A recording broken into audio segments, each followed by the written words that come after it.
नमस्कार साहेब. आपण मी संजय माणिकराव पवार. सरड्याला जो माझा फार्म आहे तो त्या फार्ममध्ये आपण आलेलो आहोत. आपली शुभेच्छा भेट मला खूप काही प्रेरणा देऊन गेलेली आहे.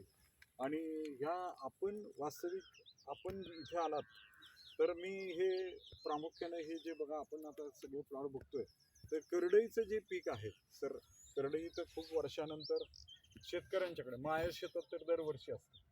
आणि आपण हे करडईचं जे उत्पादन घेतोय तर जवळजवळ गेल्या वर्षी मी जावगी तालुक्यामध्ये सर 100 किलोच्या आसपास करडई आपण दिलेली होती. आणि ते लोक म्हणजे आम्ही बोरगावला कृषी विज्ञान केंद्रामध्ये कार्यक्रम होता आणि तिथले जे शेतकरी आहेत ते त्या कार्यक्रमाला आलेले होते. श्रीनिवास पाटील जे आहेत आपले खासदार साहेब तिथे होते.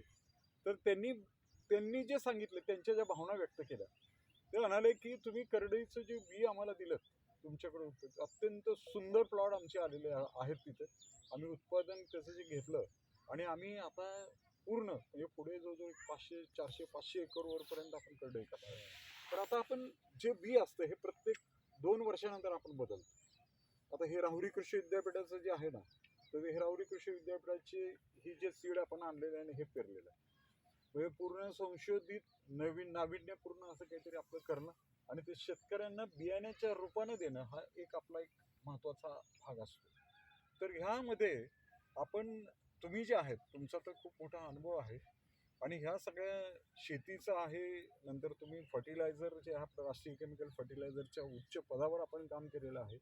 तर आपल्याला जे काय वाटतं म्हणजे आपण एक बी म्हणून म्हणजे शेतकऱ्याच्या शेतावर संशोधित केलेलं बियाणं, ही बियाणं लोकांनी पेरली पाहिजेत का? तर हे केलं तर आपलं काय मत आहे, आपल्याला काय वाटतं? अत्यंत चांगली स्तुत्य उपक्रम आहे आणि हा उपक्रम सगळ्या शेतकऱ्यांनी पाळावा आणि करावा. आणि तुमच्यासारख्या शेतकऱ्यांचा खरंच अनुभव हा इतर शेतकऱ्यांना लाभदायक तर ठरेलच, पण त्यांच्या उत्पादनात, त्यांच्या संपत्तीतही वाढ होईल. आणि अशा प्रकारे निरनिराळी पिकं घेऊन तुम्ही जे करताय, एक पिकाचा शेतकरी नाही, तुम्ही अनेक पिकाचे शेतकरी आहात.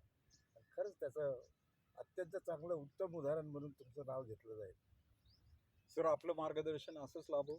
आपण वारंवार आमच्या इथे आणि आपल्या फलटण तालुक्यात कमीत कमी फलटण तालुक्याच्या शेतकऱ्यांच्या शेतावर जाऊन त्यांना आपण मार्गदर्शन करावं, आपल्याकडून काहीतरी नवीन घ्यावं असं आम्हाला वाटतं. प्रेरणादायी आपलं जे असेल ते आपण जे काही सांगाल तर त्याच्यामधून नवीन काहीतरी करता येईल आणि असंच